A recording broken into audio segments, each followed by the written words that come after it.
A lot of people talk about abandoned supercars in Dubai. This is where damaged supercars or cars that have been confiscated by the police or abandoned supercars come. Dubai.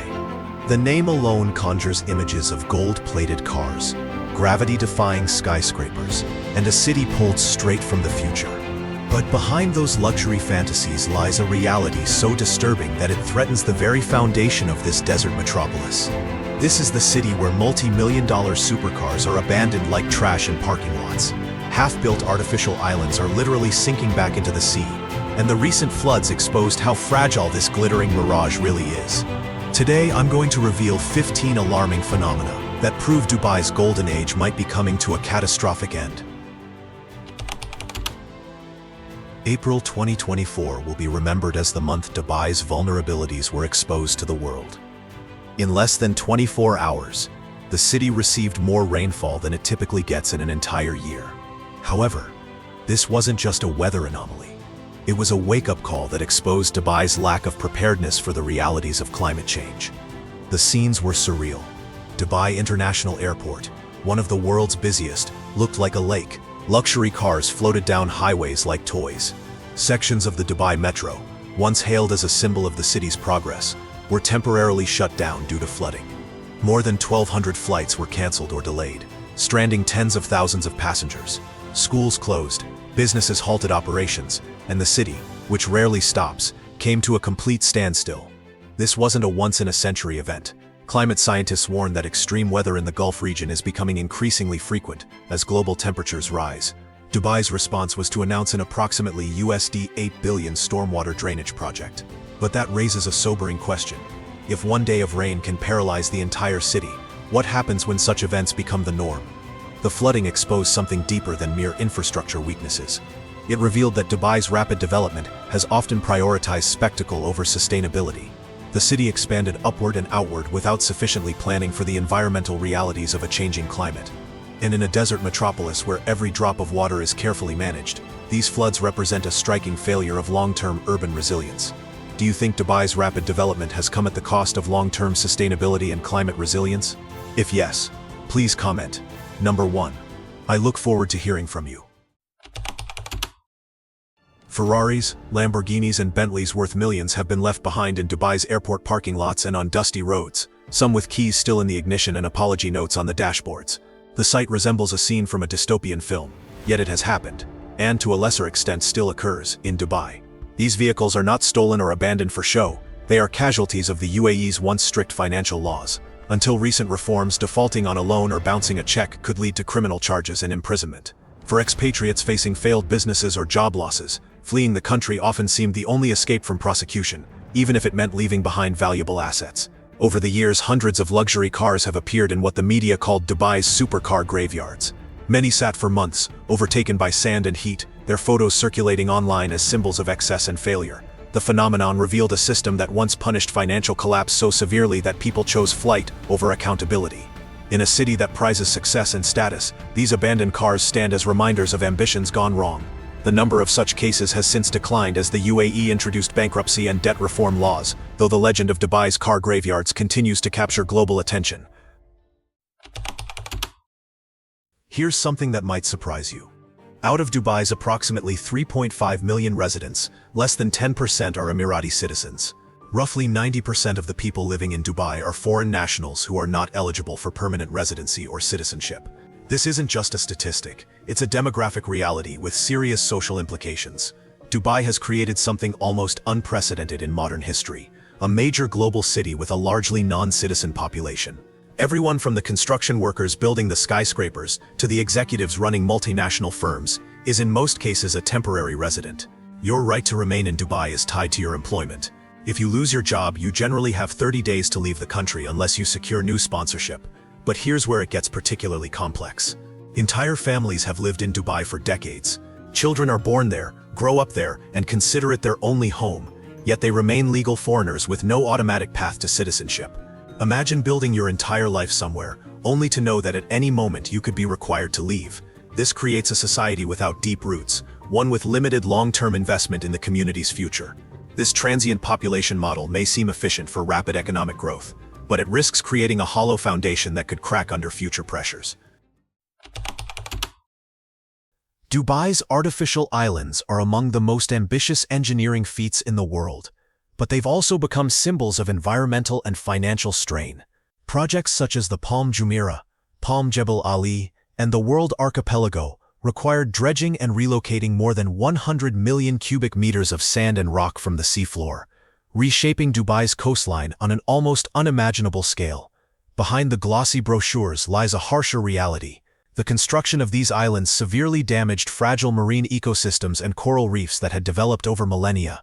The altered coastal currents created stagnant areas with reduced water quality, leading to algal blooms and shoreline erosion. In some zones, swimming and fishing have become risky due to pollution and sediment buildup. Financially, the projects have been just as volatile. Plots in the world were priced from around $7 million to over $100 million, accessible only to the ultra-wealthy. After the 2008 global financial crisis, many investors defaulted, leaving large sections undeveloped. Maintenance remains costly, preventing erosion, maintaining infrastructure, and managing environmental fallout demand constant investment. If real estate demand slows, Dubai risks being left with vast, expensive assets that generate little return. Most troubling is what these islands reveal about Dubai's growth model, one that often prioritizes spectacle over sustainability. Coral reefs and coastal ecosystems cannot simply be rebuilt. Once altered, their loss is permanent. And before we continue unfolding this fascinating discovery, be sure to subscribe and hit the bell so you don't miss any future episodes. Tap the like button to let us know this content is making a difference. And if you're watching on your phone, be sure to press the hype button right below. Every hype helps this video get published to more people, and it truly supports me in earning extra income. I promise to keep bringing you even more great content. Dubai's reputation as a tax-free paradise is fading as living costs soar, leaving many residents struggling to keep up. Between 2024 and 2025, the city has seen one of its steepest cost of living surges in years. Housing prices have become especially punishing. Rents rose by an average of 10 to 20% in 2025, with some popular areas posting increases above 25%, according to real estate reports. Utility bills, service charges, and maintenance costs have also climbed sharply. Grocery prices rose by roughly 20 to 25% year-on-year, turning necessities into major expenses for middle-income households. Education is another growing burden. International school tuition, mandatory for most expatriate families, continues to rise, with many schools increasing fees faster than inflation. Even with tax-free salaries, many residents now find Dubai far less affordable than when they arrived. Meanwhile, wages in most sectors have remained largely stagnant. The gap between earnings and expenses has created financial pressure that's prompting some long-term residents to leave. For many, the promise of wealth and opportunity that once defined Dubai now feels out of reach. Economists warn that if the middle class continues to shrink, Dubai could face deeper challenges. A city sustained only by the ultra-wealthy risks losing the skilled professionals, teachers, and service workers who keep it running. When Disney declined to build a theme park in Dubai in the early 2000s, the city responded in its trademark fashion by planning something even grander. Dubailand, announced in 2003, was billed as the world's largest entertainment complex, covering about 278 square kilometers, roughly twice the size of Walt Disney World, with an estimated cost exceeding $64 billion. 2 decades later, much of Dubailand remains incomplete. What was meant to be Dubai's answer to Orlando has become a patchwork of partial developments and abandoned sites. The 2008 global financial crisis halted construction on most of the project, and while a few components, such as IMG Worlds of Adventure, Dubai Miracle Garden, and Global Village, were completed within the broader Dubailand area, the grand vision never materialized. Progress since then has been inconsistent. Plans have been revised, scaled down, or quietly shelved, as Dubai shifted attention to newer mega projects. Dubailand now stands as a reminder of the gap between the city's headline-grabbing announcements and the long, difficult process of delivery. Originally intended to make Dubai a global family tourism hub, the project's stagnation underscores a deeper issue in the city's development model, its preference for spectacle over sustainability. In chasing ever bigger dreams, Dubai risks leaving behind unfinished monuments to ambition, rather than lasting achievements. Do you think Dubailand's unfinished state reflects a larger pattern in Dubai's approach to development and ambition? Let us know in the comments below. Is more than a shopping center, it's a symbol of Dubai's appetite for spectacle. Covering over 1.1 million square meters and housing more than 1,200 stores, it was built to function as a self-contained city that keeps visitors inside for hours. At its core sits one of the world's largest indoor aquariums, the Dubai Aquarium and Underwater Zoo, containing about 10 million liters of water and home to over 33,000 marine animals, including sharks and rays. Maintaining a massive artificial ocean in the middle of a desert requires extraordinary resources, climate control, advanced water filtration, specialized care teams, and vast amounts of energy. Annual operating costs for the aquarium alone are estimated in the millions. During the COVID-19 pandemic, when tourism ground to a halt, the aquarium still needed full staffing and upkeep, turning a crowd-drawing attraction into an expensive liability. The mall became a case study in Dubai's economic fragility, thriving only when visitor numbers remain high. The Dubai Mall captures the city's greatest strength and weakness, its ability to astonish, built on a model that prioritizes spectacle over sustainability. Impressive in scale but dependent on constant consumption, it mirrors Dubai's broader challenge of balancing ambition with resilience. The summer of 2024 offered a stark preview of Dubai's climate future. When air temperatures climbed to around 43 Celsius and humidity neared 90 to 95%, the feels-like temperature reached an astonishing 62 Celsius, conditions verging on the limits of human endurance. Scientists use a measure called wet bulb temperature, which combines heat and humidity to gauge when the body can no longer cool itself through sweating. At around 35 degrees wet bulb, even healthy people can die after brief exposure. During Dubai's July 2024 heatwave, readings came alarmingly close to that threshold. The extreme humidity was fueled by unusually warm sea surface temperatures in the Arabian Gulf, while dense urban development intensified the urban heat island effect, trapping heat long after sunset. What's most concerning is that such events are no longer rare. Climate researchers warn that these conditions are becoming increasingly frequent across the Gulf. Authorities issued advisories urging residents to stay indoors during peak hours, but those hours are now stretching across much of the day. The consequences are severe. Outdoor workers face mounting health risks, and power grids are strained as air conditioning demand reaches record highs. Without large-scale adaptation, Dubai could face periods each year when life outdoors becomes nearly impossible without artificial cooling. Rising 828 meters above Dubai, the Burj Khalifa is more than a skyscraper. It's the city's defining symbol, a vertical statement of ambition and excess. Completed in 2010 after 6 years of construction, it cost an estimated $1.5 billion and involved more than 12,000 workers from over 100 countries. Its gleaming facade is visible for nearly 95 kilometers, a constant reminder of Dubai's transformation from desert outpost to global metropolis. Yet behind the record-breaking height lies a quieter reality. Many of the tower's luxury apartments remain unsold or are used only part-time by investors. For most residents, the surrounding downtown Dubai area has become prohibitively expensive, turning the neighborhood into an enclave for the ultra-wealthy rather than a living community. The Burj Khalifa perfectly illustrates Dubai's development dilemma, a preference for spectacle over sustainability. It attracts millions of visitors each year and reinforces the city's global image, but it also highlights the imbalance between prestige projects and everyday needs. Critics argue that the billions poured into the world's tallest tower could have been directed toward infrastructure, housing, or environmental resilience initiatives with lasting social value. Instead, the Burj Khalifa stands as a glittering monument to aspiration, where some of its highest floors remain dark. Dubai's record-breaking 18.72 million international visitors in 2024 showcase both its success and its greatest vulnerability. Tourism has become so central to the Emirates' economy that any disruption to visitor flows has immediate consequences. The COVID-19 pandemic exposed this fragility. When global travel halted, Dubai's economy contracted sharply. Hotels stood empty, restaurants closed, and construction projects were paused or canceled. The crisis revealed how deeply the city's prosperity depends on a steady influx of tourists. The threats, however, extend far beyond pandemics. Currency fluctuations, geopolitical tensions, and economic slowdowns in key markets can quickly dampen visitor numbers. In April 2025, Dubai Airport's CEO cautioned that new U.S. trade and visa measures were making travel demand increasingly unpredictable, underscoring how global politics can shake Dubai's tourism model. Environmental pressures compound the risk. The April 2024 floods temporarily closed Dubai International Airport and stranded thousands, while worsening summer heat waves are making peak season travel less appealing. Despite diversification into finance, logistics, and real estate, Dubai's economy remains tightly bound to tourism. This dependency leaves the city highly exposed to global shocks, its greatest strength also its most dangerous weakness. Do you think Dubai's heavy reliance on tourism makes its economy too vulnerable to global disruptions?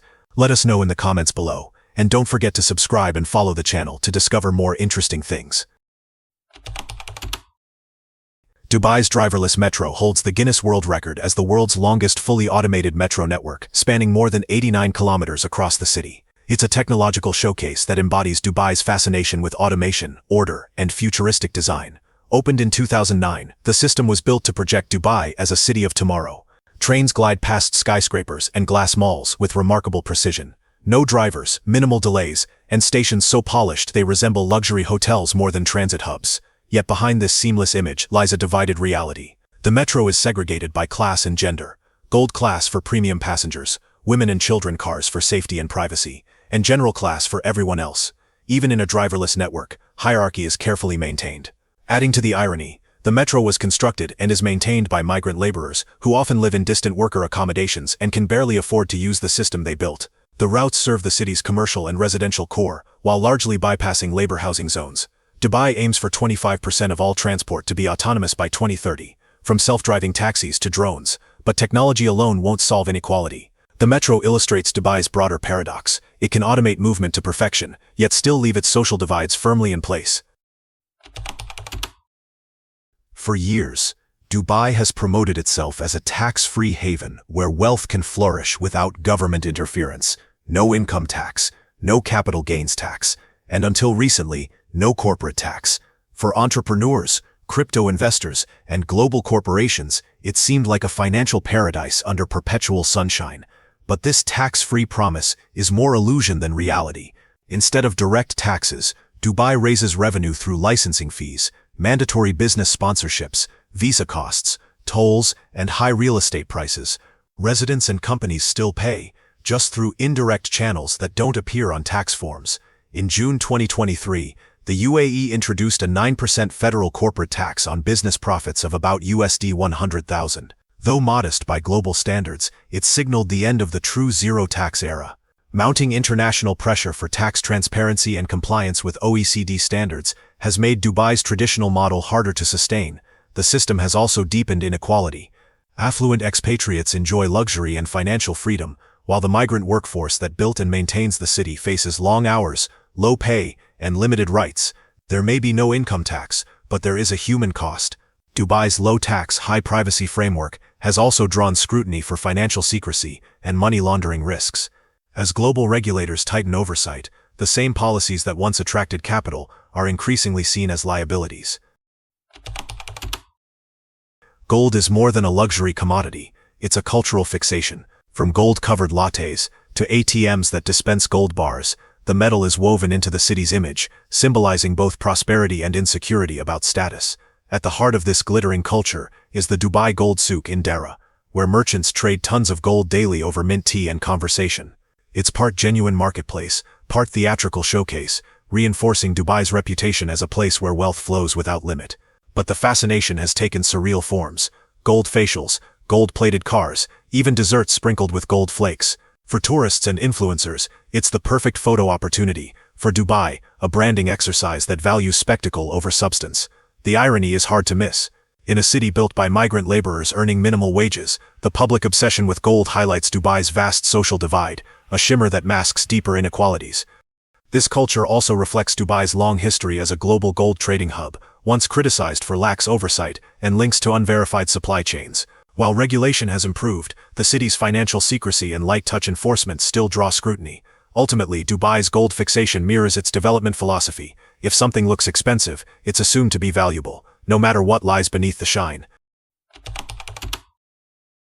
The global shift away from fossil fuels poses an existential challenge for Dubai, though few discuss it openly. As renewable energy expands and electric vehicles become mainstream, the petrodollars that have indirectly fueled Dubai's rise are under mounting pressure. While Dubai itself produces little oil, its prosperity depends on regional wealth generated by hydrocarbons. Across the Gulf, major producers are cutting back on new oil investments and redirecting funds toward renewables. This benefits the planet, but reduces the capital that once flowed freely into Dubai's real estate, tourism, and finance sectors. Lower oil revenues across the UAE and neighboring states have already slowed luxury property sales, reduced tourism from oil-rich countries, and tightened financing for mega-projects. Dubai's growth model, built on constant investment and consumption, depends on that regional liquidity. The UAE's role in OPEC+ may help stabilize prices in the short term, but it also highlights continued dependence on a volatile market. As clean energy becomes cheaper and global demand for oil plateaus, this dependence becomes a strategic vulnerability. Dubai's leadership is investing heavily in economic diversification, from technology to logistics and green energy, yet the transition is unfolding faster than expected. The city now faces its most complex test, sustaining growth in a post-oil world. Dubai's position in one of the world's most arid regions creates a water challenge few residents fully grasp. With less than 100 millimeters of rainfall a year, no rivers, and depleted aquifers, the city relies almost entirely on desalination for its freshwater supply. Across the UAE, more than 90% of potable water now comes from desalination plants. Dubai's massive Jebel Ali power and desalination complex, among the largest of its kind globally, ensures short-term water security but creates long-term environmental and energy vulnerabilities. Desalination is highly energy-intensive and produces brine waste that harms marine ecosystems in the Arabian Gulf while generating significant carbon emissions. As Dubai's population continues to rise, water demand is increasing faster than efficiency gains can compensate. The UAE government has acknowledged this dependence, launching initiatives such as the USD 119 million Global Water Award and investing in solar-powered desalination and conservation programs. Yet these solutions race against the pressures of urban growth and climate change. Unlike cities facing seasonal shortages, Dubai's dependence on artificial water production is permanent, making it vulnerable to energy costs, technological failures, and environmental disruptions. Rising sea levels and extreme heat already threaten desalination efficiency, leaving Dubai's water security tied to a fragile and energy-hungry system. These 15 phenomena paint a disturbing picture of a city racing toward an uncertain future. What do you think? Are these warning signs of inevitable collapse, or can Dubai adapt and overcome these challenges? Let me know your thoughts in the comments below. And if you've made it this far, it means you really care. Don't just stop at the like button, hit that hype when you watch on your phone too. It only takes a few seconds, but it helps this video reach way more people. Thank you so much for watching, and we'll see you in the next video. Thanks for being with us. Leave a comment, like to show your support, and remember to hit that subscribe button for more exciting videos. See you next time.